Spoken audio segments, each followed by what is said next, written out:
Panjenengan yang dari Jakarta Pusat, Bapak siapa? Sahudi. Bapak Sahudi. Mohon maaf, mau belajar tentang apa itu? Wahyu Pancagaib dan Pancalaku. Mau belajar Wahyu Pancagaib dengan Wahyu Pancalaku. Maunya secara langsung gitu. Ya. Nah terus tentang apanya itu yang mau dipelajari itu?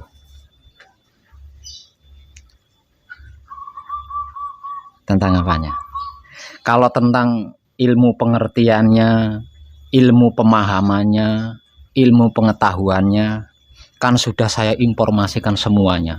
Segalanya, bahkan seluruhnya sudah saya informasikan tanpa tedeng aling-aling. Menggunakan berbagai macam sudut pandang dan beraneka ragam ilmu pengertian, ilmu pemahaman, ilmu pengetahuan. Artinya sudah tidak ada lagi yang belum saya informasikan. Nah terus tentang apanya ini yang mau dipelajari secara langsung?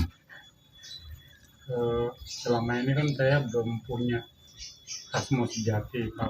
Nah maksudnya bagaimana caranya mau menumbuhkan asmo sejati, apakah bisa dilakukan sendiri atau melalui bimbingan.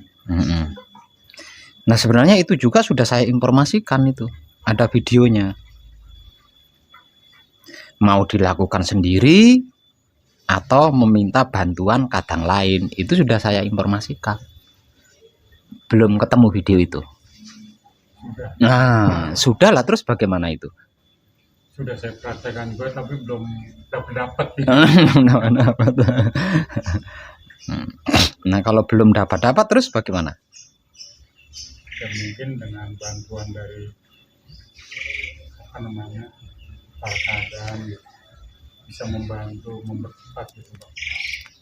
Kalau bisa membantunya itu bergantung ya, bergantung. Yang pasti itu panjenengan harus minta tolong gitu. Harus minta tolong kepada siapa? Kadang mana yang panjenengan yakini, yang panjenengan percaya, datangi lah terus mintai bantuan. Itu caranya seperti itu. Artinya sebelum mengenal saya panjenengan sudah sudah belajar Wahyu Pancagaib. Sudah dari video-video. Oh, dari video-video.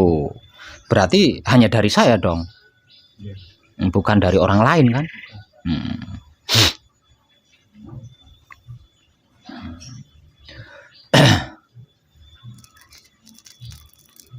Lah terus dengan penjelasan saya tadi gimana itu? Ya sebetulnya sudah jelas gitu. Lah ya dengan penjelasan barusan dari saya itu tadi loh. Bagaimana? Mau minta tolong ke saya untuk melumpuhkan asmo atau minta bantuan ke saya ngelungguhkan, kan harus jelas dong, Pak. Saya mau ngomongnya nggak enak. Lah kalau nggak enak terus gimana? Untuk asmo sejati saja kan? Ya. Ya. Kalau selebihnya kan sudah paham ya. Sudah. Nah, ya. Lah tentang nglungguhake asmo sejati supaya bisa mendapatkan rasa dan perasaan lebih klik, itu lebih baik dilakukan malam hari. Karena kalau malam hari itu kan kegiatan orang awam berkurang. Jadi sikonnya mendukung tuh. Jadi kalau dilakukan siang hari itu sebenarnya enggak ada bedanya sih ya. Antara siang dengan malam itu enggak ada bedanya. Bergantung spiritual kita gitu. Nah, spiritual kita ini sudah mencapai puncak apa belum? Nah, kalau spiritual kita sudah mencapai puncak, mau di mau di tempat waterboom sekalipun enggak masalah, enggak akan terganggu gitu. Tapi kalau spiritual kita baru belajar kan, ya pasti ada suara cicak aja terganggu. Ada suaranya cicak itu bisa terganggu kalau spiritual baru belajar gitu. Nah, untuk mendapatkan rasa dan perasaan nyaman, tenang di dalam nglungguhake asmo itu sebaiknya dilakukan malam hari. karena malam hari waktunya lebih mendukung. Nah sekarang tinggal panjenengan bisa nggak nunggu sampai malam hari gitu. Kalau bisa nunggu sampai malam hari berarti nanti malam bisa dilakukan.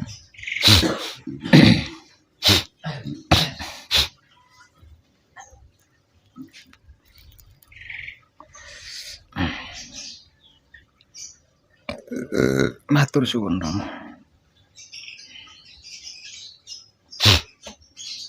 Ada yang lain selain tentang asmo, Pak siapa? Sahudi. Pak Sahudi. Sahudi apa Yahudi sih? Sahudi. Oh Sahudi.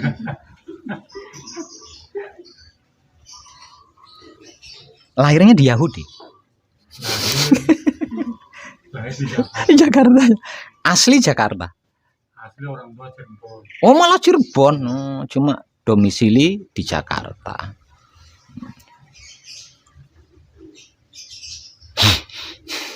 Nah selain tentang asmo, Pak Sahudi bagaimana? Kalau yang lain-lain sih, kalau saya udah mempraktekkan. Kalau malam saya akrab kami jelsoan. Kemudian kalau bangun pagi akrab mungkin soto lenggah. Dan sekali juga saya melakukan akrab mijil soto sampurna. Mijil sampurna. Saya lihat contoh-contoh yang dari video aja Pak. Iya benar itu memang pemula. Dari level power 1, level 2, level 3. Level 3. Saya contohnya dari situ. Ya. Dan itu sudah tepat itu, sudah tepat.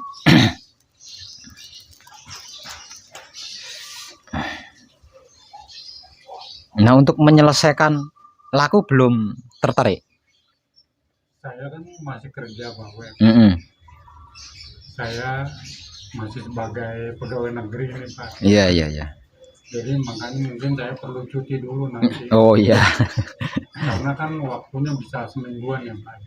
Tidak, kalau sudah menguasai 3 level hanya butuh waktu setidaknya 4 hari. Ya, saya harus cuti dulu Pak. Setidaknya harus 4 hari. Nanti saya akan ambil waktu untuk apa ya namanya gembleng atau menekung.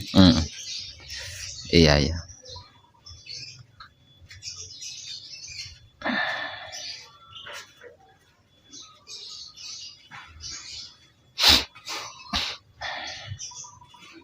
Bisa nunggu sampai malam. Kebetulan tadi saya bilang sama Mas Eko. Kebetulan nanti jam 10 kan saya harus kembali ke Jakarta. Iya. Jadi sebetulnya saya kemarin ini cuma mau ngeliat tempatnya dulu Pak Web gitu. Mau ngeliat tempatnya dulu, biar nanti nggak nyasar-nyasar. Mau mempelajari situasinya dulu gitu. Karena kan situasinya saya lagi mudik nih. Mudik Cirebon saya sempat di sini Pak Web. Iya. Jam 10. Wah, ini sudah jam 3. Udah kelewat tuh jam 10-nya. Oh, jam 10 nanti malam.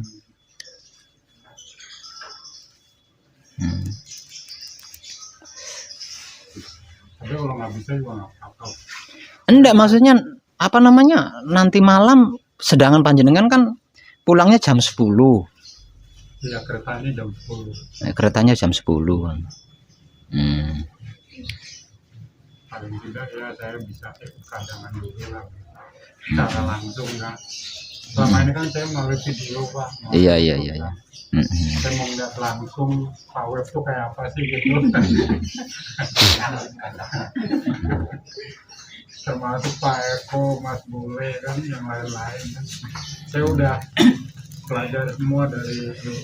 Iya. Kalau begitu masih belum bisa Bang. Lah ya kalau waktunya seperti dikejar gitu enggak bisa. Walaupun sikonnya mendukung katakanlah, dalam artian sikon untuk ngelungguhake asmo itu mendukung, tapi kalau waktunya dikejar begitu ya tetap enggak bisa. Jadi biar nanti lah ya. Ya kan apa, untuk sementara asmo sejati itu kan sudah cukup untuk sementara. biasanya kalau untuk mendapatkan asma sejati kalau sendiri memang bisa Pak. Bisa, bisa. Kita bisa mengetahuinya itu dari mana Pak? Dari diri sendiri. Waktu kita melakukan patrap itu Ya sudah pasti lah. Kita melakukan patrap. Masa ketika kita tidur atau makan, wong itu hubungannya dengan patrap. Dari sendiri, dari diri sendiri, bukan dari yang lain. Karena informasinya itu melalui apa gitu? tidak ada informasi, tidak ada informasi. Seperti bisikan gitu, terus ada yang datang asma sejati kamu ini, tidak seperti itu. Tidak ada informasi, tidak ada informasi. Nah, Langsung kita tahu. bisa tahunya dari mana tuh? Langsung tahu, bukan bisa tahu tapi langsung tahu, langsung tahu. Dari perasaan gitu? Enggak, dari diri sendiri, dari diri sendiri. Karena ini tentang diri sendiri, ya dari diri sendiri, bukan dari yang lain, bukan dari Tuhan, bukan dari malaikat, bukan dari jin, bukan dari setan, bukan dari bisikan, bukan dari gambaran, itu bukan, dari diri sendiri. Panjenengan pasti bingung lah, belum mengenal diri. Untuk yang belum mengenal diri ya pasti bingung, diri yang mana ini. Nah, iya. Nah di sini kan perlu hati-hati di sini.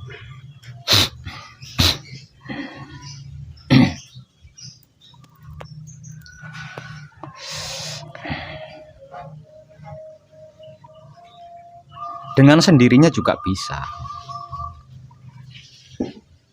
Asalkan patrap samadhinya dilakukan, terus laku sosialnya juga dilakukan. Jadi patrap samadhinya saja nih yang dilakukan, sedangkan sosialnya tidak bisa. Sosialnya saja yang dilakukan, patrap samadhinya tidak bisa. Karena diri sejati kita adalah diri yang kontinu dan universal.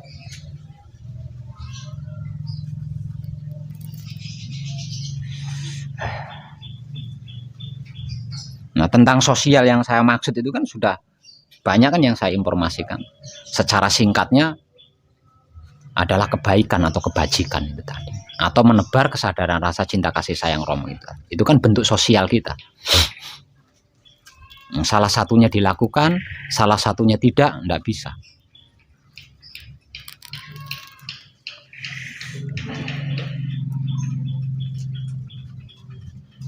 Kan di sini banyak yang gagal paham di situ. Belum mengenal diri, tapi berusaha atau mencoba untuk mendapatkan asma sejati sendiri. Sementara belum kenal diri. Nah, dikiranya asma sejati tadi didapatkan melalui bisikan, melalui penggambaran, melalui sesosok yang datang terus memberitahu. Dianggapnya kan seperti itu. Padahal tidak seperti itu gitu. Padahal tidak seperti itu. Nah, kalau itu sampai dipakai berarti dia mendapatkan asma sejati itu dari bukan dari dirinya tapi dari luar dirinya. Yang kemungkinan besarnya mungkin jin atau setan dan lain sebagainya kan.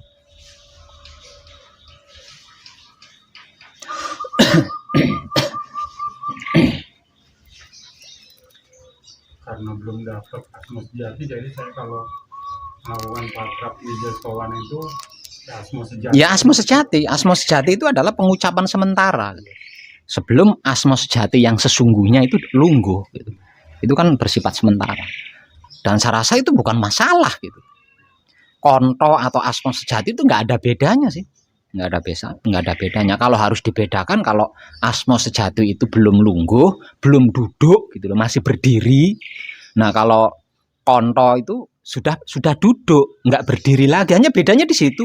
Nah, terus duduk sama berdiri itu bedanya apa sih? Wong sama-sama hidupnya. Yang berdiri juga hidup, yang duduk juga hidup. Mungkin kalau duduk itu lebih anteng kan. Kemungkinan capek itu tipis, mungkin hanya itu bedanya. Kalau berdiri itu kan kemungkinan capeknya banyak. Mungkin bedanya hanya di situ.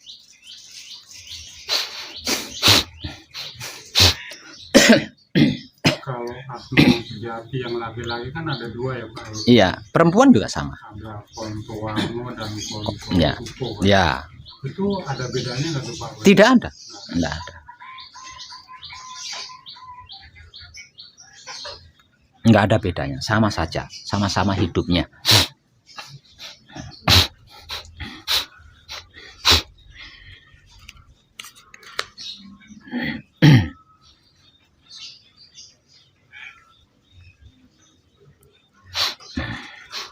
Selain itu coba apa lagi yang ingin diketahui oleh Pak Sahudi? Kira-kira apa? Katanya tadi ingin kadangan secara langsung.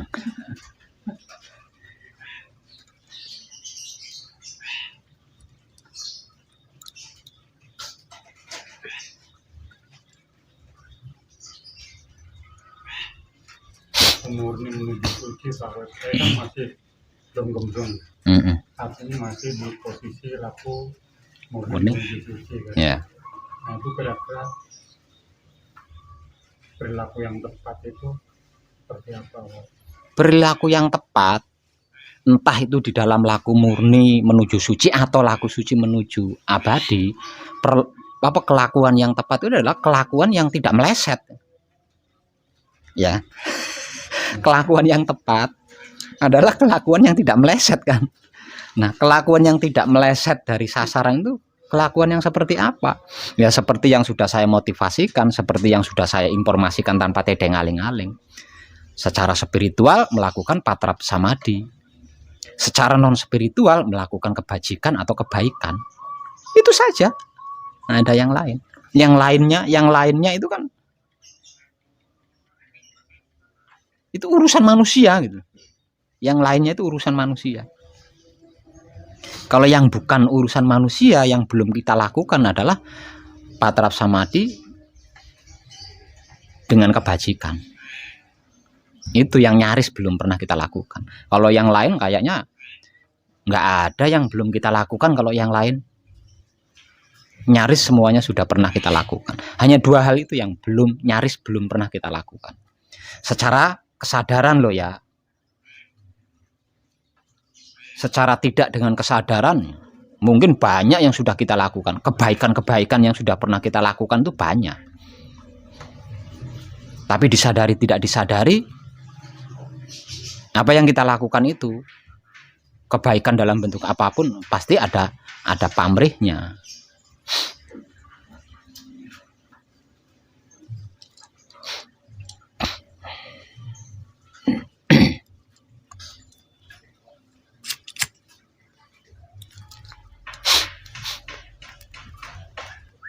Tentang apa lagi Pak Yahudi?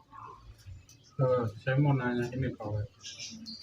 Kalau patrap mijil sampurno itu bisa untuk membantu arwah leluhur kita yang menyempurnakan, bisa nggak tuh Pak Web? Bisa. Orang tua yang sudah meninggal gitu kan? Ya, bisa.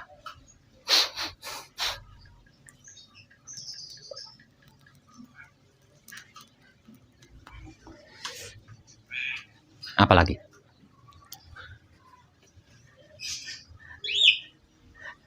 Tanyakan semua, tanyakan.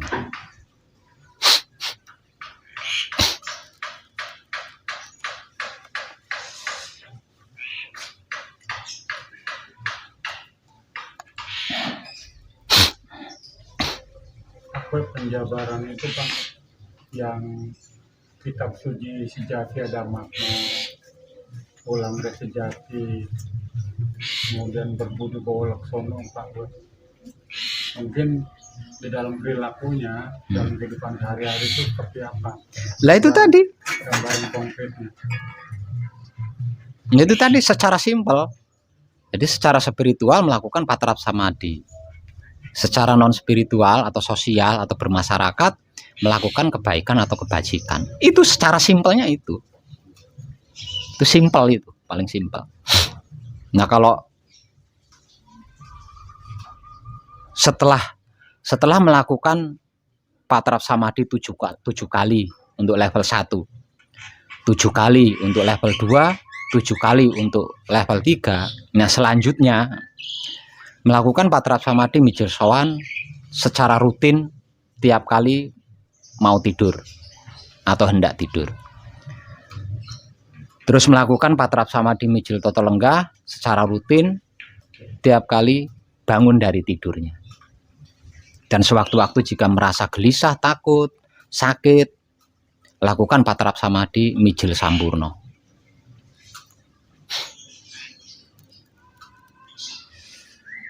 Di luar itu, dimanapun, kepada apapun dan siapapun selalu berbuat baik, melakukan kebaikan.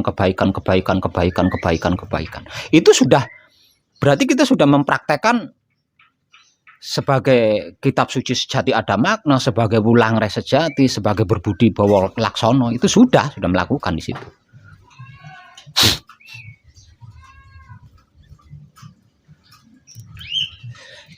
Itu secara simpelnya itu, secara simpel. Nah, kalau videonya sudah ketemu tentang ini. Tentang ini. Sudah juga. Nah, sudah juga. Itu secara lengkap itu ya. Kalau di video itu lebih lengkap. Nah, kalau yang barusan saya katakan ini lebih simpel lagi gitu. Simpelnya seperti itu.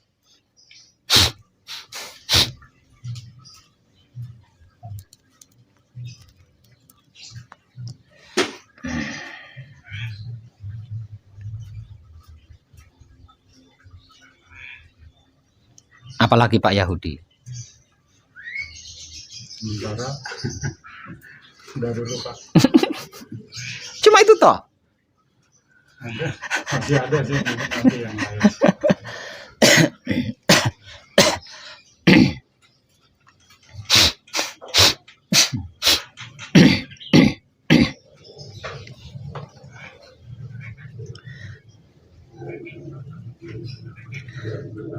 Panjenengan pernah tahu nggak otak? Otak pernah tahu nggak? Ini nggak peduli otak manusia atau otak hewan. Pernah tahu nggak? Kalau tahu secara langsung sih nggak pernah. Melalui media taunya. Nggak pernah makan kepala ayam. Kalau makan kepala ayam sih. Pernah. Kan ada otaknya juga itu. Ada otaknya juga. Artinya kan panjenengan tahu kalau otak itu tahu kan ya? Ada tahu. Kalau hati, nah, panjenengan pernah tahu nggak hati? Nggak peduli nih hati manusia atau hati hewan, mungkin ayam atau mungkin pernah tahu? Hati ayam sih kita tahu. Tahu ya, tahu. Otak ayam atau otak manusia, otak apa hatinya ayam atau hatinya manusia itu sama, nggak ada bedanya. Sama apanya? Sama lembutnya, sama halusnya. Otak hewan atau otak ayam, otak apa saja, termasuk otaknya manusia, itu sama-sama halus, sama-sama lembutnya. Begitu juga dengan hati. Nggak peduli hatinya hewan atau hatinya manusia. Tetap sama-sama lembutnya, sama-sama halusnya.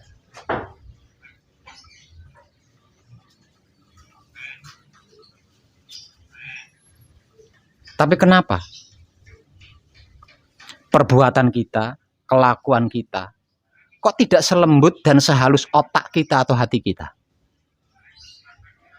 Ada apa ini? Coba jangan renungkan itu. Padahal otak kita itu lembut, halus sekali. Hati kita itu lembut, halus sekali. Tidak ada organ bagian tubuh kita yang lebih lembut, lebih halus dari otak dan hati kita, itu tidak ada.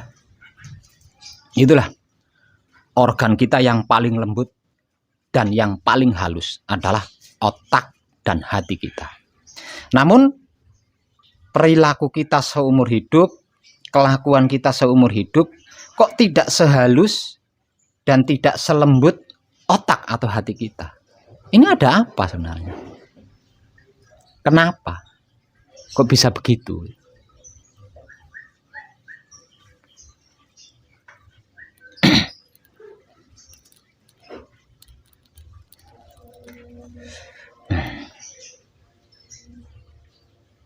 Pasti Mungkin jenengan belum pernah berpikir sampai sejauh itu kan.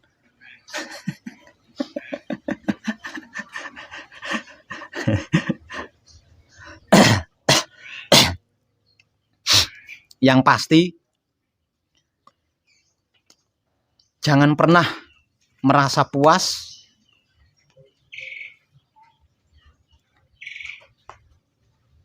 dengan seluruh informasi dari saya tanpa tedeng aling-aling, dengan berbagai macam sudut pandang dan beraneka ragam ilmu pengertian, pemahaman, dan pengetahuan. Simak sendiri mitos diri panjenengan sendiri. Simak sendiri mitos diri panjenengan sendiri. Gali dan kaji sendiri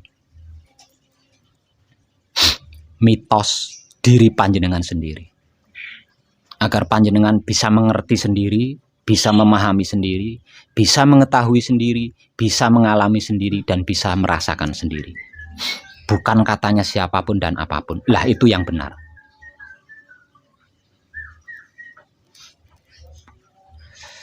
Untuk bisa menyibak sendiri, menyimak sendiri, menggali sendiri, mengkaji sendiri tentang diri kita sendiri, ya kita harus mengenal diri.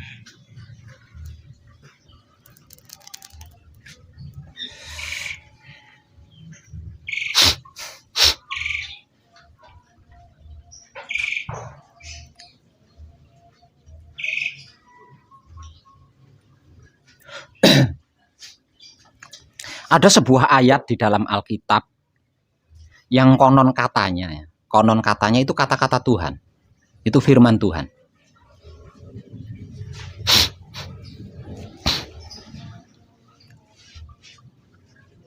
Ayat itu mengatakan,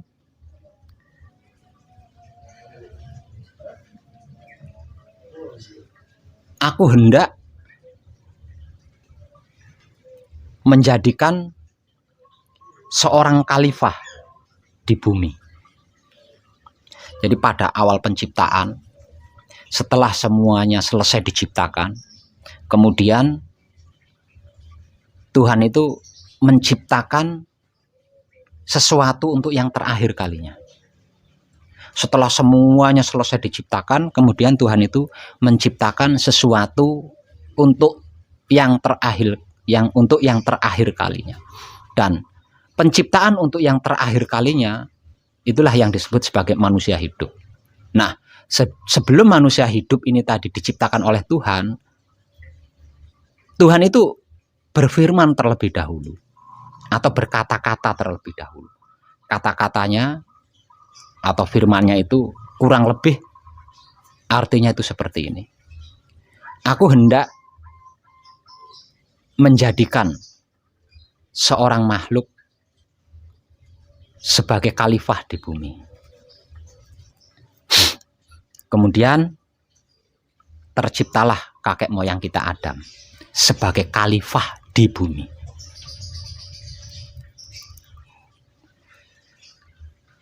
Lah sekarang pertanyaannya, apa itu khalifah? Kan seperti itu ya. Apa itu khalifah? Khalifah adalah pemimpin atau pengelola.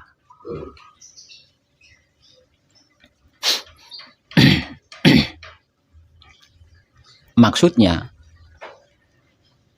berarti dimulai atau bermula dari kakek moyang kita Adam, seluruh manusia hidup itu adalah pemimpin atau pengelola.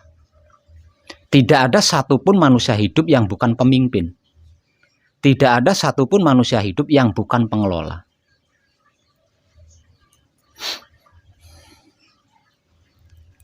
Nah, diturunkannya kakek moyang kita Adam ke dunia adalah untuk memimpin bumi seisinya. Untuk mengelola bumi seisinya. Nah, dikarenakan kita adalah penerus daripada kakek moyang kita Adam, berarti kita pun sama berada di dunia ini untuk hal itu.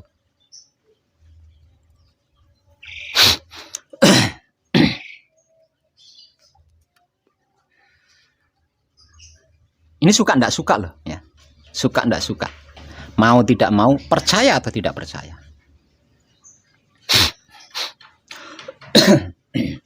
Ada lagi sebuah ayat yang konon katanya itu juga kata-kata Tuhan atau firman Tuhan.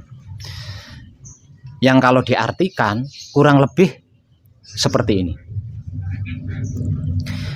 Tidak aku ciptakan jin dan manusia, melainkan untuk beribadah kepadaku. Nah, di sini ada dua benang merah. Benang merah pertama adalah jin dan manusia. Dan benang merah kedua adalah hanya untuk beribadah kepada Tuhan. Artinya, selain manusia hidup, ada manusia lain yang hidupnya atau kehidupannya juga berdampingan dengan kita, yaitu para jin. Jadi, jangan dikira bangsa jin atau para jin itu tidak beribadah kepada Tuhan.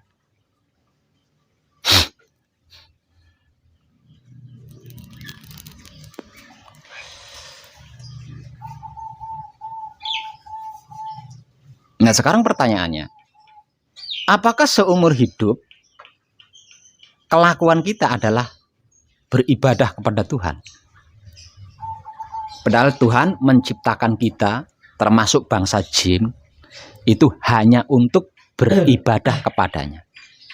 Apakah seumur hidup kita melakukan ibadah tersebut, atau kelakuan kita adalah ibadah atau bentuk ibadah kepada Tuhan? Coba panjenengan renungkan itu. Kalau harus dipertanyakan, pertanyaannya itu adalah, apa sih arti maksud daripada ibadah? Kan itu ya. Arti maksud daripada ibadah adalah melakukan sesuatu yang sesuai dengan kehendak Tuhan. Itu arti maksud ibadah. Jadi ibadah itu kelakuan yang kita lakukan sesuai dengan kehendak Tuhan. Jika kelakuan kita tidak sesuai dengan kehendak Tuhan, tidak bisa disebut ibadah. Malah bisa disebut sebagai mengkhianati atau pengkhianatan atau pengingkaran. Jadi yang dimaksud daripada ibadah adalah kelakuan kita yang kita lakukan sesuai dengan kehendak Tuhan. Terus pertanyaan selanjutnya, kehendak Tuhan itu yang seperti apa sih? Gitu kan ya? Kehendak Tuhan itu yang seperti apa? Kehendak Tuhan itu yang bagaimana sih? Bagaimana mungkin kita bisa mengetahui kehendak Tuhan? Lawang kenal Tuhan aja enggak? Nah, bagaimana mungkin kita bisa mengetahui kehendak Tuhan? Lawang kenal Tuhan aja enggak? Kalau ditanyakan lebih lanjut lagi, bagaimana mungkin kita bisa mengenal Tuhan? Lawang melihat saja enggak. Bahkan kita kekeh mengatakan Tuhan itu gaib. Padahal hampir di setiap kitab itu diberi keterangan bahwa Tuhan itu adalah al-wujud, maha wujud. Artinya Tuhan itu sesungguhnya berwujud. Tapi kenapa kita tidak bisa melihat Tuhan? Tuhan itu adalah al-wujud, artinya maha wujud, nyata, tidak gaib. Tapi kenapa kita tidak bisa melihat Tuhan? Nah, ini yang perlu panjenengan renungkan. Maka bahkan ada beberapa hadis yang menerangkan tidak sah ibadah seseorang kalau belum menyaksikan Tuhan. Itu hadis sahih itu. Ada beberapa hadis yang mengatakan seperti itu. Tidak sah ibadah seseorang kalau belum menyaksikan Tuhan. Kalau belum ma'rifatullah kalau bahasa kitabnya. Nah, ma'rifatullah itu tadi kalau diartikan dengan bahasa sederhana, menyaksikan Tuhan. Nah, dengan menyaksikan Tuhan, dengan bisa melihat Tuhan, ya sudah pasti kenal sama Tuhan. Lawang bisa melihat kok. Nah, kalau sudah bisa melihat Tuhan, bisa mengenal Tuhan, pasti tahu kehendak Tuhan itu seperti apa dan bagaimana. Nah, kalau sudah tahu kehendak Tuhan itu seperti apa dan bagaimana, ya pasti setiap kelakuan kita sesuai dengan kehendak Tuhan. Tidak akan mau melakukan sesuatu yang tidak sesuai dengan kehendak Tuhan itu. Karena apa? Karena itu bentuk pengingkaran. Nah, ini yang perlu kita renungkan.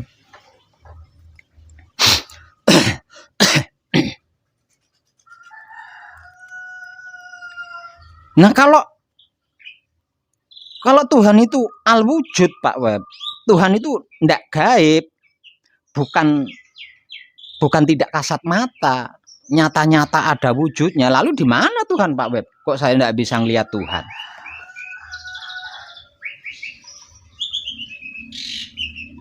Ada ayat yang konon juga kata-kata Tuhan itu didukung dengan hadis-hadis sahih.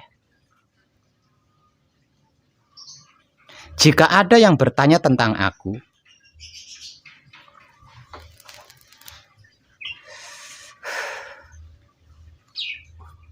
katakanlah bahwa aku dekat. Bahkan lebih dekat dari urat leher. Nah, dari ayat ini, coba panjenengan simpulkan sendiri. Tuhan ada di mana, coba? Kira-kira Tuhan ada di mana, coba? Kalau sudah seperti itu.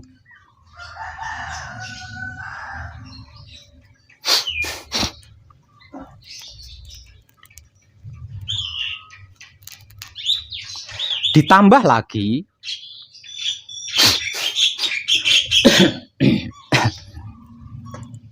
di dalam setiap rongga dada anak Adam, aku ciptakan suatu mahligai yang disebut dada. Di dalam dada ada hati, di dalam hati ada batin atau kolbu. Di dalam kolbu ada fuad, di dalam fuad ada sagofa, di dalam sagofa ada sir, di dalam sir ada aku, tempat aku menyimpan rahasia. Rahasiamu adalah rahasiaku. Nah, kalau Tuhan sudah berkata-kata seperti itu, terus kesimpulannya Tuhan ada di mana?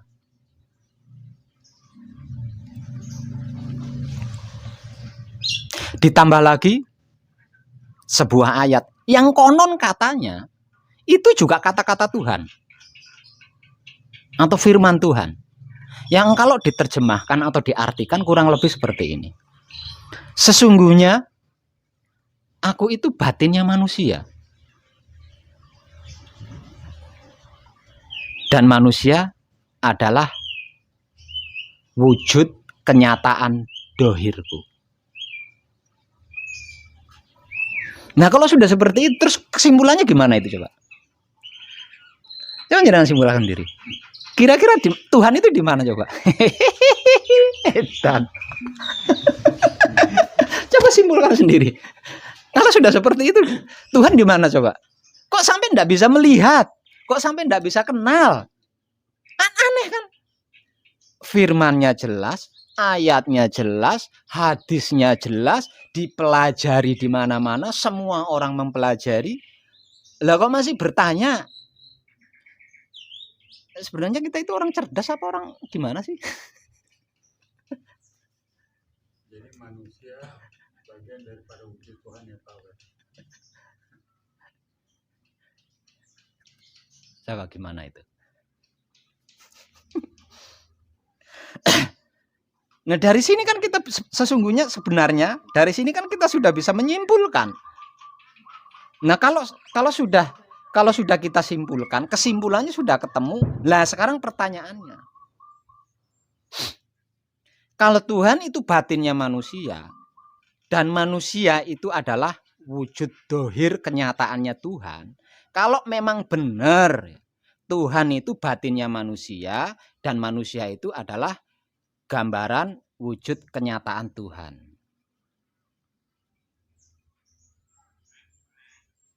Nah, sekarang pertanyaannya, seumur hidup kita menggunakan batin kita itu untuk apa gitu loh? Sesungguhnya aku adalah batinnya manusia. Manusia adalah gambaran wujud dohirku. Berarti Tuhan ada di dalam intinya hati kan? Kesimpulannya kan gitu. Berarti Tuhan ada di dalam intinya hati. Yang lebih viral disebut sebagai batin atau kolbu. Berarti Tuhan kan ada di dalam batin atau ada di dalam kolbu. Nah sekarang pertanyaannya, seumur hidup kita menggunakan batin kita itu untuk apa gitu? Kita menggunakan kolbu kita itu untuk apa? Kita meyakini Tuhan yang paling benar. Kita meyakini yang tidak benar itu adalah iblis. Selama ini mindset kita kan meyakini seperti itu. Baik itu dari Tuhan, kalau buruk itu kan dari setan, dari iblis. Mindset kita kan meyakini seperti itu selama ini. Nah sekarang pertanyaannya, seumur hidup kita itu menggunakan batin kita untuk apa? Seumur hidup. Kayak mindset keyakinan kita seumur hidup, baik adalah dari Tuhan. Kalau buruk bukan dari Tuhan. Padahal Tuhan itu maha segalanya. Ya, Tuhan itu maha segalanya. Artinya baik buruk dari Tuhan. Tidak ada ceritanya baik dari Tuhan, buruk dari setan atau dari iblis, itu nggak ada. Ini tidak masuk akal. Nah kalau baik itu dari Tuhan, buruk itu dari setan atau dari iblis, berarti ada dua penguasa. Satu, penguasa kebaikan, yaitu Tuhan. Yang kedua, penguasa keburukan, yaitu setan atau iblis. Nah ini Tuhan Maha Esa. Tuhan satu, tidak diperanakkan. Nah kok bisa ada dua Tuhan? Tuhan yang berkuasa menciptakan baik dan Tuhan yang berkuasa menciptakan buruk. Tapi oke lah seperti itu. Baik dari Tuhan, buruk dari setan atau iblis. Oke, saya setujui. Sekarang pertanyaannya, seumur hidup kita menggunakan batin kita itu untuk apa? Untuk baik apa untuk buruk? Nah kalau seumur hidup kita menggunakan batin kita untuk buruk, berarti setan atau iblis kan? Pantesan tidak bisa ngelihat Tuhan. Nah, ini logika loh Pak Saudi ya. Ini logika dan ini masuk akal. Kalau memang benar Tuhan itu adalah batinnya manusia dan manusia itu adalah wujud dohirnya Tuhan. Kalau memang benar seperti itu, berarti kesimpulannya Tuhan ada di dalam batin kita atau ada di dalam kolbu kita atau di dalam hati kita yang paling dalam. Nah sekarang pertanyaannya, seumur hidup kita menggunakan hati kita yang paling dalam atau batin kita atau kolbu kita itu untuk apa? Ingat, mindset kita meyakini Tuhan itu yang benar. Kalau tidak benar, kalau tidak baik, berarti itu setan atau iblis. Nah, sekarang saya ulang pertanyaannya. Seumur hidup kita menggunakan batin atau kalbu kita itu untuk apa? Untuk baik atau untuk buruk? Kalau seumur hidup kita menggunakan batin kita atau kolbu kita untuk buruk, berarti satu, kita sudah menggunakan Tuhan untuk melakukan keburukan kan? Satu. Yang kedua, kita sudah berpedoman kepada setan atau iblis. Makanya tidak bisa melihat Tuhan. Ini logika ini logika. Makanya tidak bisa lihat Tuhan. Padahal Tuhan lebih dekat dari urat leher. Aku adalah batinnya manusia. Manusia adalah wujud dohirku. Artinya nggak ada alasan gitu. Tidak ada alasan, tidak ada satupun alasan yang membuat kita tidak bisa melihat Tuhan, itu nggak ada alasannya. Alasan apa? Lawang jelas seperti itu. Nggak ada alasan manusia hidup tidak bisa menyaksikan Tuhan. Nggak ada alasan apapun manusia tidak bisa melihat Tuhan, itu nggak ada. Lawang Tuhan lebih dekat dari urat leher. Tuhan adalah batinnya manusia. Manusia adalah wujud dohirnya Tuhan. Kok sampai bisa nggak bisa melihat? Gimana ceritanya itu? Yang menjadikan kita tidak bisa melihat Tuhan sehingga bentuk ibadah apapun yang kita lakukan itu tidak sah. Seumur hidup kita selalu menggunakan Tuhan itu untuk keburukan-keburukan, untuk kejelekan-kejelekan, untuk kejahatan-kejahatan. Nggak nyambung kan? Nggak nyambung. Padahal nalarnya mengatakan, nalarnya itu. Nah kalau dikatakan orang bodoh nggak, sih. Dikatakan orang bodoh pasti marah itu. Bodoh banget kamu, marah itu. Disebut nalarnya ndak waras, marah itu. Padahal nalarnya yang sangat cerdas, nalarnya yang sangat benar itu mengatakan, kalau yang baik itu pasti datangnya dari Tuhan. Kalau yang buruk itu pasti datangnya dari setan, dari iblis. Nalar cerdasnya itu mengatakan seperti itu. Tapi seumur hidup menggunakan hatinya untuk melakukan keburukan-keburukan. Nyambungnya dari mana itu? Itu nyambungnya dari mana itu? Itu ngambil ayat dari mana, ngambil firman dari mana, gurunya siapa, kiainya siapa, itu saya pengen ketemu banget itu. Kok bisa begitu gitu? Aneh ya?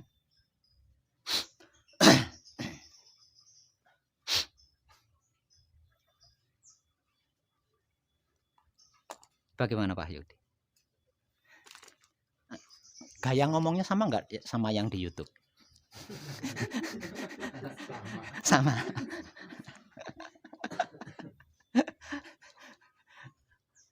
Kira-kira seperti itu Pak. Jadi yang menjadikan hampir seluruh manusia itu tidak bisa melihat Tuhan, tidak bisa menyaksikan Tuhan, tidak bisa mengenal Tuhan lebih dekat secara akrab, bukan karena apa-apa.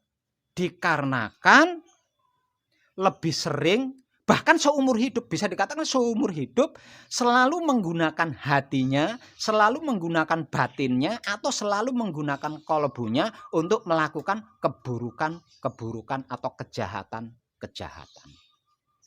Yang berarti menggunakan Tuhan untuk melakukan keburukan-keburukan atau kejahatan-kejahatan. Itu yang membuat hampir setiap manusia hidup itu tidak bisa melihat atau menyaksikan kenyataan Tuhan. Jadi selama itu dia menganggapnya Tuhan itu gaib. Nah karena Tuhan itu gaib yang berarti tidak kasat mata, ibadahnya bingung. Sudah tidak tahu ibadahnya itu nggak sah, bingung pula di mana Tuhanku ini. Iya bisa. Yang penting bakar dupa aja. Tuhannya nggak kelihatan ya dupanya disogrok-sogrok.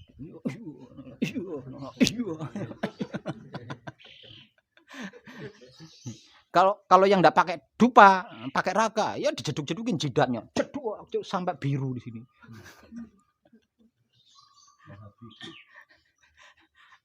Tapi tetap tidak bisa melihat Tuhan. Tapi tetap selama itu Tuhannya gaib baginya. Itu karena apa? Karena seumur hidup kita selalu menggunakan Tuhan untuk melakukan keburukan-keburukan atau kejahatan-kejahatan. Sedangkan mindset keyakinannya menyatakan bahwa baik itu dari Tuhan, buruk itu dari setan atau iblis. Jadi noleh ke kanan tidak tepat, noleh ke kiri tidak tepat, noleh ke atas tidak tepat, noleh ke bawah juga tetap tidak tepat. Nah selama ini loh kita terjebak di situ.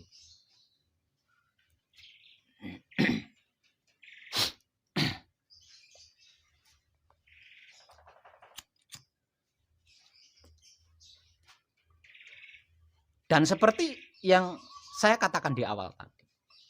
Kenapa kelakuan manusia, kenapa perbuatan manusia kok tidak sehalus, tidak selembut otak dan hatinya? Nanti karena ini. Karena ini loh penyebabnya.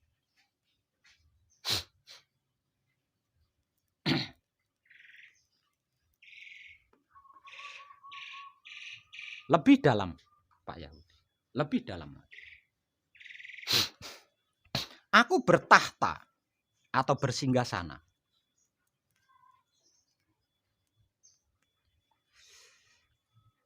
Di dalam Baitul Makmur yang berada di dalam kepala Adam.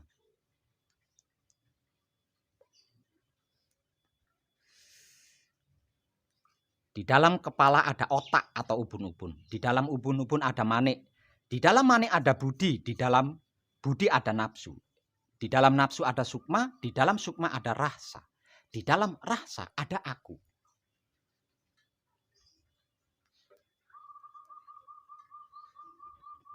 Dengan ini berarti bisa disimpulkan kan? Dengan ini berarti bisa disimpulkan bahwa Tuhan itu bertahta di dalam otak kita yang paling dalam. Dari situ bisa disimpulkan bahwasanya Tuhan bertahta atau bersinggasana atau bertempat tinggal di dalam otak kita yang paling dalam. Nah sekarang pertanyaannya, seumur hidup kita menggunakan otak kita itu untuk apa? Gitu loh. Seumur hidup kita menggunakan otak kita itu untuk apa? Untuk kebaikan apa untuk keburukan? Untuk kejahatan apa untuk kebaikan?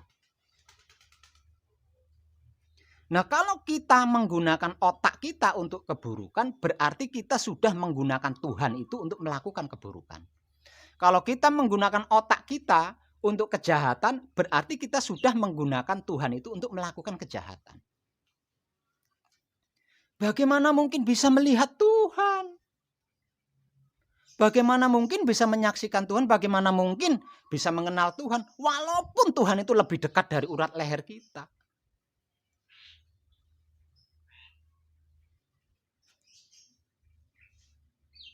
Sebab karena itu saya selalu memberi motivasi.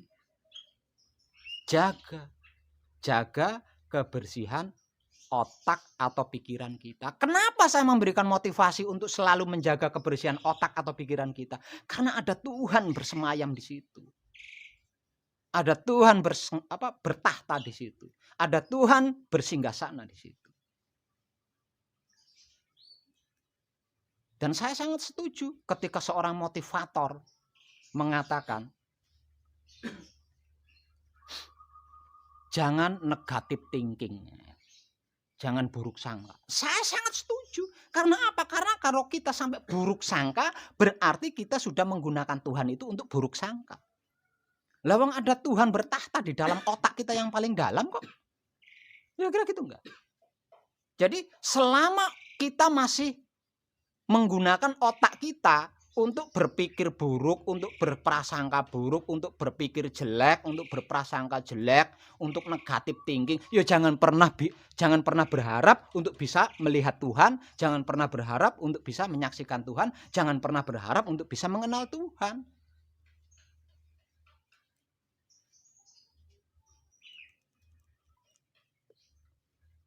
Nah ini loh, praktek yang selama ini menjebak kita itu loh di sini. Jadi praktek yang kita praktekkan atau kelakuan yang kita lakukan itu sama sekali nggak ketemu. Pangkal ujungnya aja nggak ketemu.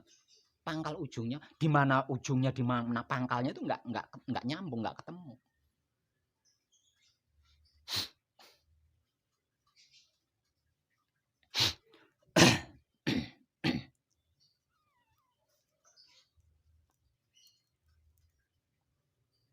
Itu logika itu. Mau kuliah di kampus mana juga silahkan ditanyakan. Itu logika banget. Tapi nyaris tidak bisa diterima oleh orang-orang yang berlogika. Kenapa? Karena logikanya itu kebesaran ego, kebesaran pamrih, kebesaran arogan.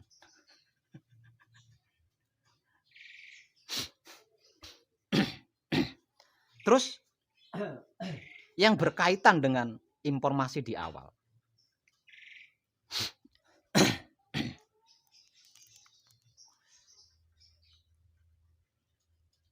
Aku bertahta atau bersinggasana di dalam Baitul Muharram. Itu rumah tempat tinggalku. Berdiri di dalam dada Adam. Di dalam dada ada hati atau kolbu. Di dalam hati atau kolbu ada jantung. Di antara hati atau kolbu ada jantung. Di dalam jantung ada budi, di dalam budi ada angan-angan. Di dalam angan-angan ada sukma, di dalam sukma ada rasa. Di dalam rasa ada aku. Di sini lebih jelas lagi kan. Ini sangat mendukung dengan ayat yang berbunyi, sesungguhnya aku adalah batinnya manusia dan manusia adalah wujud dohirku. Berkaitan erat. Nah dari sini kita bisa mengambil sebuah kesimpulan sangat kuat bahwasanya Tuhan bersemayam atau bertahta atau bersinggasana di dalam hati kita yang paling dalam.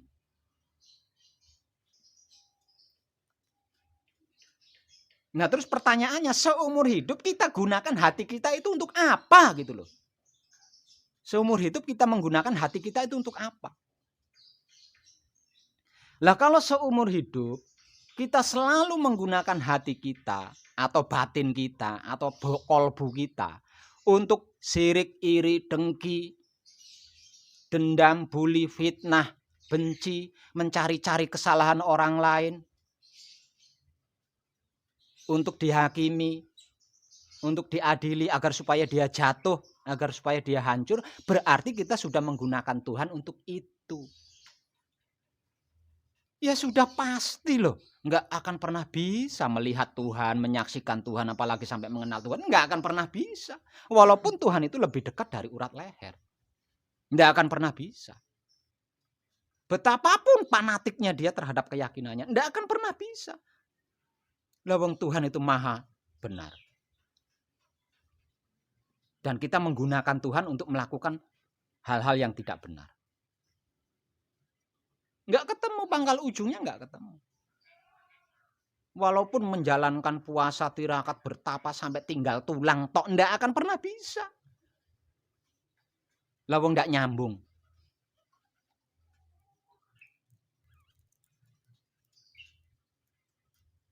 Nggak akan pernah bisa.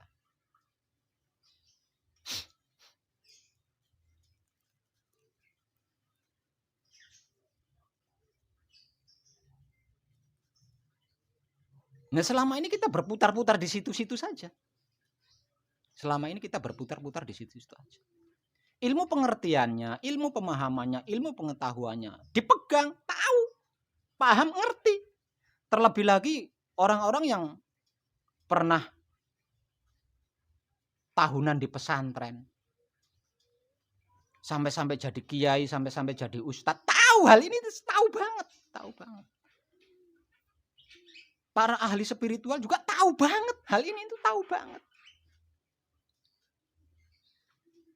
Dan itu enggak sedikit, Pak Yahudi, enggak sedikit. Hampir semua manusia hidup itu ahli spiritual, ahli perguruan, ahli pesantren. Makanya kalau dikatain orang bodoh itu enggak terima dia. Dibodoh-bodohan itu enggak terima, pasti marah. Karena apa? Karena memang benar dia lulusan pesantren. Lulusan kampus terkenal. Ya pasti enggak terima lah dikatain bodoh. Lawang nyata-nyata dia mengerti, nyata-nyata dia memahami, nyata-nyata dia mengetahui.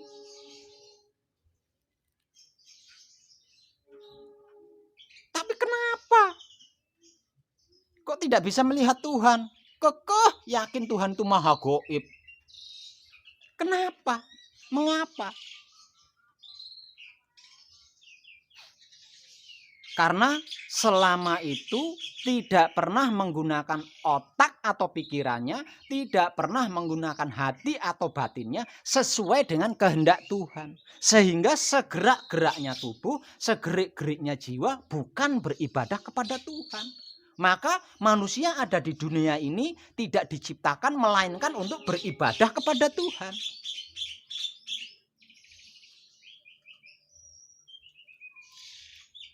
Ya sampai kapanpun pusing di situ. Kepala jadi kaki, kaki jadi kepala, juga muter aja di situ, muter. Nggak akan pernah ketemu pangkal ujungnya. Bahkan menggunakan wahyu pancagaib sekalipun mustahil. Nggak akan bisa, apalagi menggunakan lainnya. menggunakan wahyu pancagaib yang tak lain dan tak bukan adalah jiwanya sendiri, hidupnya sendiri, tetap tidak akan pernah bisa selama dia menggunakan wahyu pancagaib itu sendiri atau menggunakan Tuhan itu sendiri untuk melakukan keburukan-keburukan atau kejahatan-kejahatan. Tidak akan pernah bisa. Tidak percaya, mari kita buktikan bersama.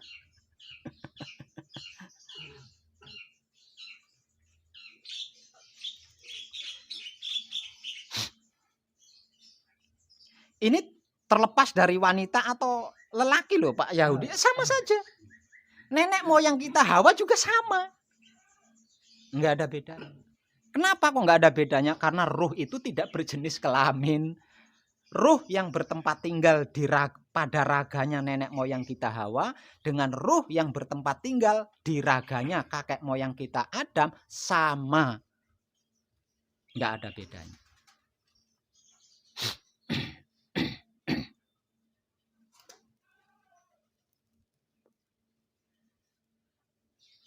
Jadi ini loh yang tidak masuk akal di akalnya orang-orang yang berakal. Tidak masuk akal di akalnya orang-orang yang berakal, yang merasa berakal, yang mengaku berakal. Merasa berakal, mengaku berakal, tapi akalnya tidak sampai ke sini tuh. Akalnya tidak sampai di sini. Jadi akalnya itu selalu mengatakan Tuhan itu maha benar.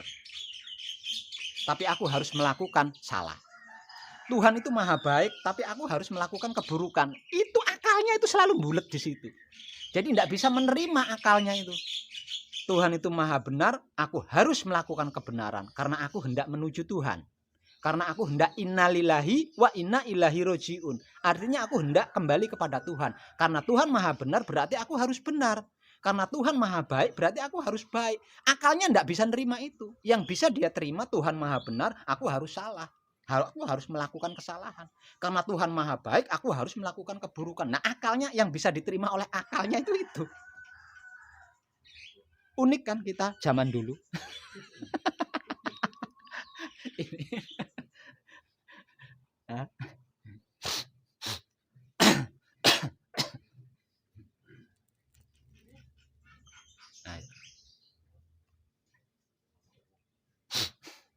Nah yang lebih parah lagi ini Mas Yudi. Aku bertahta atau bersinggasana di dalam Baitul Muqaddas atau Baitul Maqdis yang berada di dalam kelamin Adam. Ini yang lebih konyol. Lebih konyol.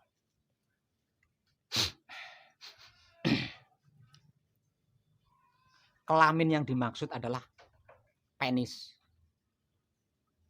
atau vagina. Untuk perempuan, untuk laki-laki adalah penis. Kelamin yang dimaksud untuk kaum lelaki adalah penis. Kalau untuk kaum wanita adalah vagina.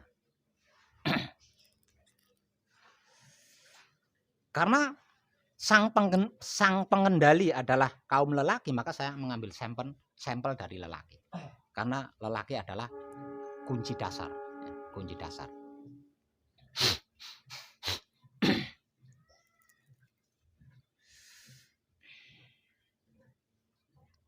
Di dalam penis ada peler atau pelir. Di dalam peler atau pelir ada nutfah atau mani. Di dalam mani ada madi. Di dalam madi ada wadi. Di dalam wadi ada manikem. Di dalam manikem ada rahsa.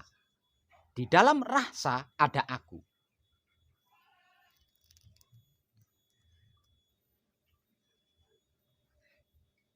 Dari ini kita bisa mengambil kesimpulan bahwa sesungguhnya kesucian Tuhan itu bukan ada di Baitul Makmur atau otak.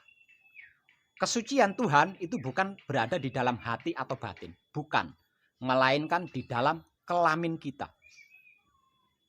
Entah itu penis atau vagina. Itu adalah tempat suci Tuhan. Aku bertahta di dalam Baitul Muqaddas atau Maqdis yang ada di dalam kelamin Adam. Itu adalah tempat suciku.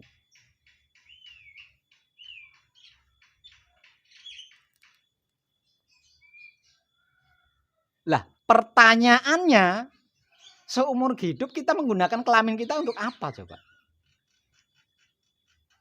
Maka itu tempat sucinya Tuhan.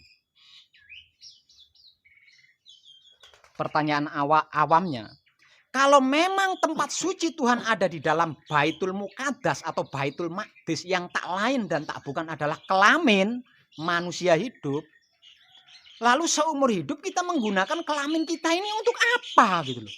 Untuk apa? Apakah untuk bersuci apa untuk berzina? Ayo. Kalau seumur hidup kita selalu menggunakan kelamin kita untuk berzina, ya pantesan tidak bisa melihat Tuhan. Tidak bisa menyaksikan Tuhan, tidak bisa mengenal Tuhan. Lawang Tuhannya digunakan untuk berzina, bukan untuk bersuci.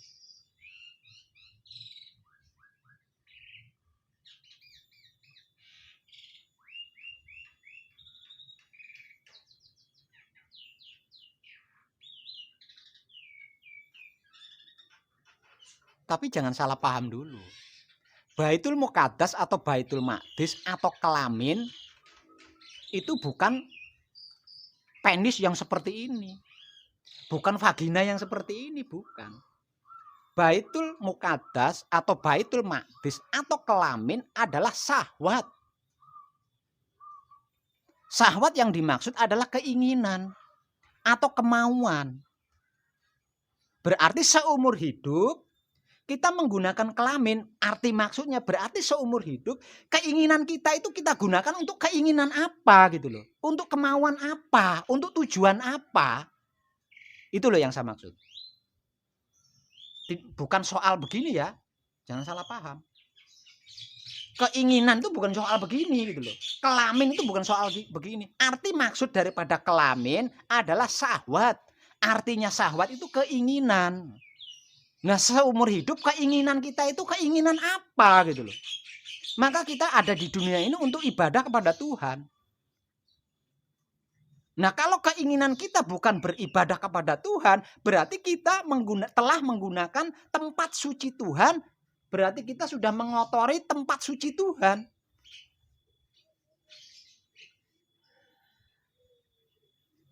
Ini juga banyak yang salah paham, dikiranya itu untuk laki-laki berarti kontol, untuk perempuan berarti vagina ya. Baitul Muqaddas atau Baitul Maqdis, kelamin atau kontol atau vagina adalah syahwat. Maksudnya itu syahwat. Sedangkan arti maksud daripada syahwat untuk orang awam mungkin kurang paham ya. Syahwat itu apa? Nah, syahwat itu keinginan. Nah, termasuk kontol dengan vagina. Ketika kita menggunakan kontol bagi laki-laki, ketika kita menggunakan vagina bagi perempuan, ini untuk keinginan apa gitu loh. Untuk keinginan memuaskan nafsu? Apa keinginan untuk apa? Ya keinginan untuk menjalankan ibadah kepada Tuhan. Karena apa? Karena itu kan sunnah Rasul. Oke, kalau itu memang sunnah Rasul, menjalankan sunnah Rasul, dan Rasul itu mendapat amanah dari Tuhan, ngapain harus ada obat kuat? Kenapa harus ada obat kuat? Untuk laki-laki. Ayo. Untuk laki-laki kenapa harus ada obat kuat? Kenapa harus menggunakan obat kuat? Nah, kalau untuk perempuan, kenapa harus menggunakan kontrasepsi? Harus menggunakan pil KB. Ayo. Dari alasan ini udah jelas. Kalau ketika kita menggunakan kelamin untuk bersuci sesuai dengan sunnah Rasul, sesuai dengan kehendak Tuhan, harusnya obat kuat bagi lelaki ini nggak ada. Harusnya alat kontrasepsi bagi perempuan ini harusnya nggak ada. Mau menghindar kemana? Lah bang buktinya nyata ini. Soalnya dulu juga saya mengalami seperti itu, makanya saya bisa bicara. Aneh kan? Nah, kalau seumur hidup kita masih seperti ini kelakuannya, ya jangan harap bisa melihat Tuhan, jangan pernah mengharap bisa menyaksikan Tuhan, apalagi mengenal sama Tuhan. Jauh banget. Bisa sampai manunggal dengan Tuhan tuh jauh banget. Menyaksikan saja nggak akan pernah bisa. Melihat saja nggak akan pernah bisa. Apalagi sampai mengenal dan manunggal dengan Tuhan. Mustahil. Nggak bisa.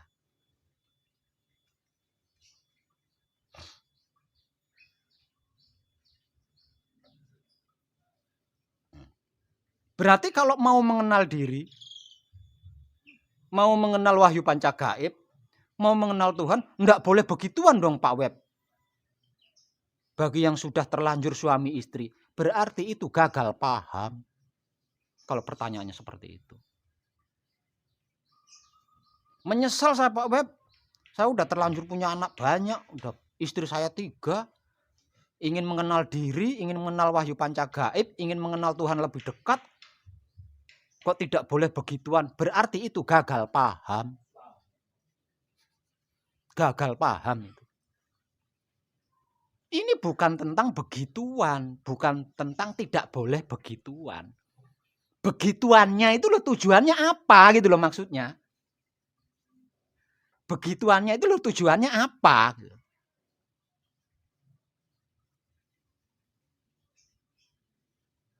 Ya tujuannya sunnah Rasul Pak Web atas dasar kehendak Tuhan. Iya oke, sunnah Rasul atas dasar kehendak Tuhan. Tapi kenapa harus ada obat kuat? Saya enggak pakai obat kuat. Kenapa kalau enggak puas kok bertengkar? Yes. Kenapa kalau enggak puas kok bertengkar? Kalau enggak dapat kepuasan kok suaminya enggak dimasakin? Ayo. Kalau memang itu sunnah Rasul atas kehendak Tuhan, kenapa kalau tidak mendapatkan kepuasan ketika suaminya kecapean kok bertengkar, enggak mau membuatkan sarapan? Ayo. Kira-kira gitu enggak? Asli kayak gitu di luaran sana itu.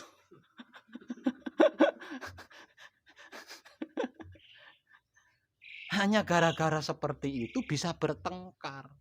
Hanya gara-gara seperti itu suami enggak dimasakin. Nah, gimana itu?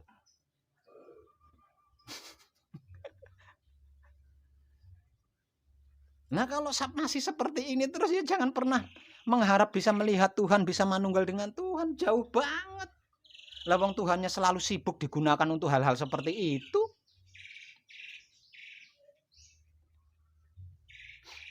Nah terus cara begituan sesuai dengan kehendak Tuhan bagaimana? Bagaimana bisa mungkin mengetahui kehendak Tuhan? Lawang mengenal Tuhan aja enggak bisa. Mengenal Tuhan aja enggak. Lah untuk bisa mengenal Tuhan kita kan harus menggunakan Tuhan sesuai kehendak Tuhan itu sendiri kan.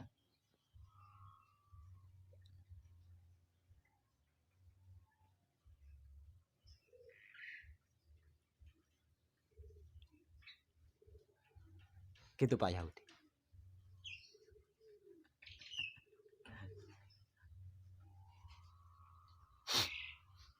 Jadi kesimpulannya, kecerdasan kita selama ini, kehebatan kita selama ini, itu nggak ada prakteknya Pak Yahudi. Saya nggak percaya deh. Saya tidak percaya ada orang yang tidak mengerti, tidak memahami, tidak mengetahui apa yang saya informasikan tadi. Kenapa saya tidak percaya kok ada orang yang tidak mengerti, tidak memahami, tidak mengetahui? Lawang pura di mana-mana ada. Gereja di mana-mana ada. Masjid di mana-mana ada. Belum lagi punden-punden. Belum lagi pesantren. Belum lagi kampus perguruan tinggi. Mewah-mewah, besar-besar dimanapun ada. Nggak mungkin kan nggak ngerti ini, nggak paham ini, nggak tahu ini kan nggak mungkin. Tapi prakteknya mana? Prakteknya mana? Prakteknya ini loh, mana? Kan gitu Pak Yudi. Nggak ada prakteknya. Lah kalau nggak ada prakteknya, untuk apa itu tempat ibadah tersebar di mana-mana dengan mewahnya? Untuk apa itu pesantren-pesantren, sekolahan-sekolahan, kampus-kampus perguruan tinggi itu untuk apa apa itu? Fungsinya untuk apa itu? Diruntuhkan aja itu kalau nggak ada prakteknya. Nah buat apa? Nggak ada prakteknya. Cuma berhenti di teori.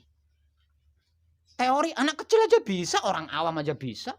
Kalau cuma teori.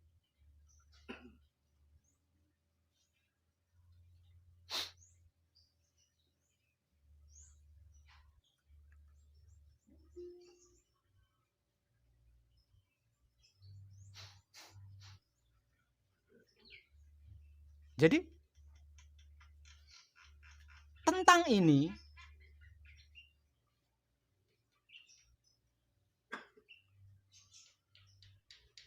tidak ada cara lain, tidak ada teknik lain.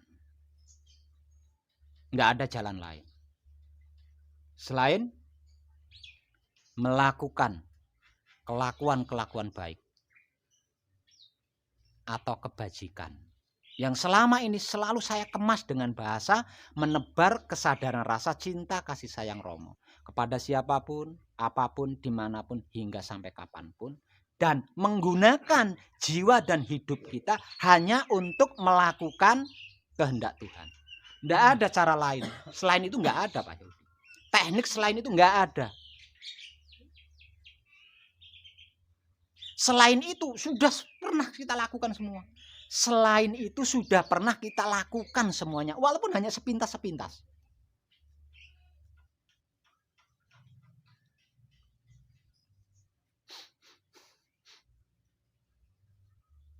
Jadi pilihan panjenengan, saya katakan itu sudah sangat tepat.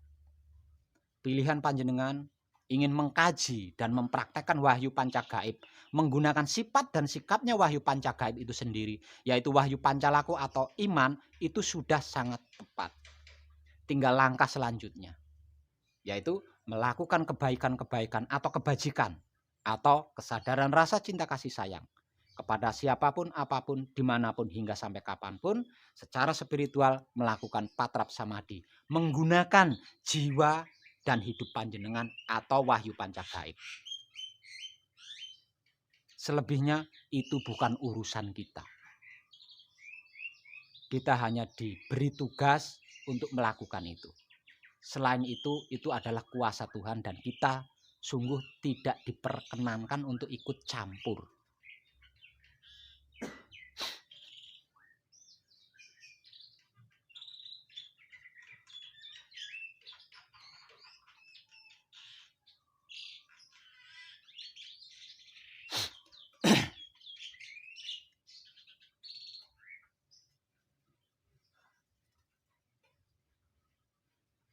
Puas Pak Yudi?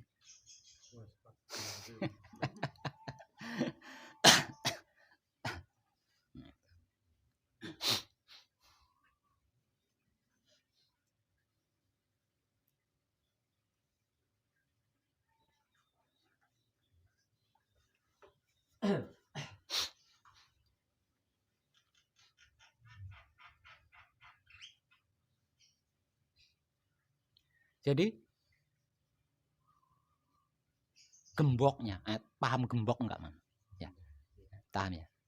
Jadi gemboknya itu ada di otak atau pikiran kita, ada di hati atau batin kita, ada di kelamin atau syahwat kita.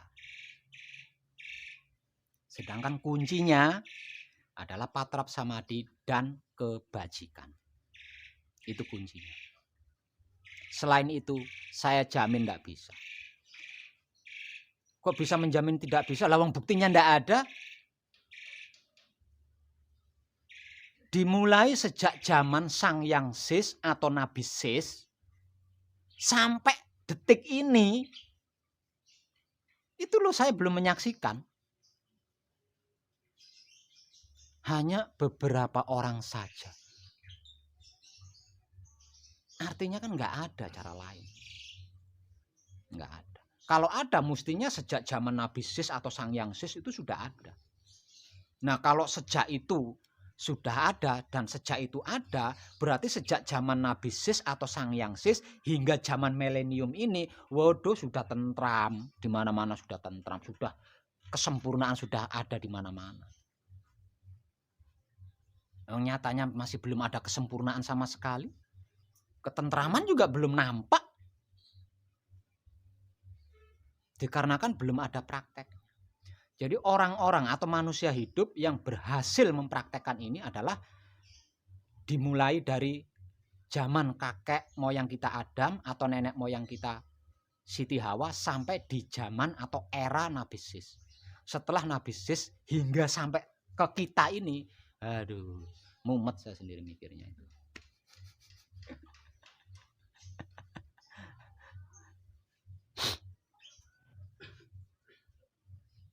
Ya karena apa ya? Karena itu tadi simpang siur itu tadi. Simpang siur itu tadi. Nggak jelas, nggak ketemu pangkal ujungnya.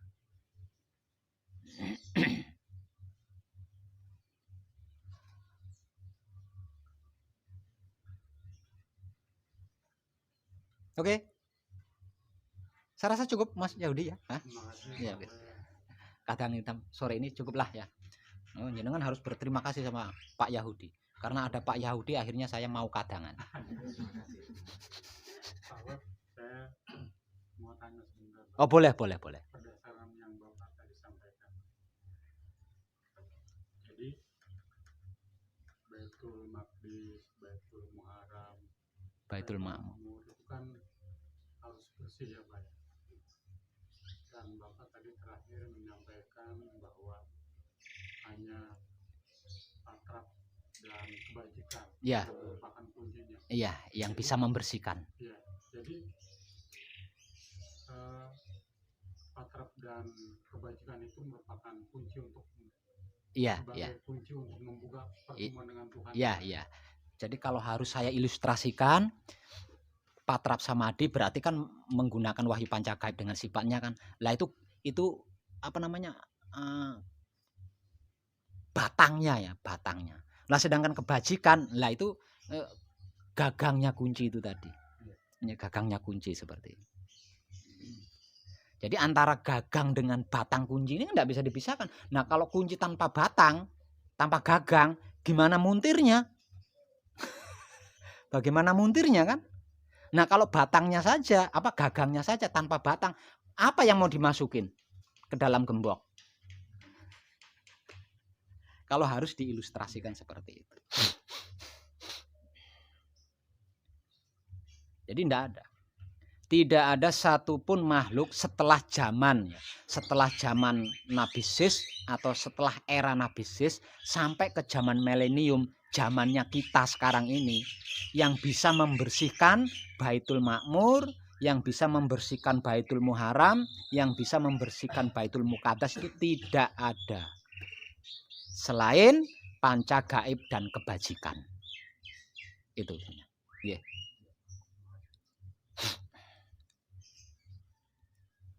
Cukup nggih? Tercerahkan kita semua dan terima kasih.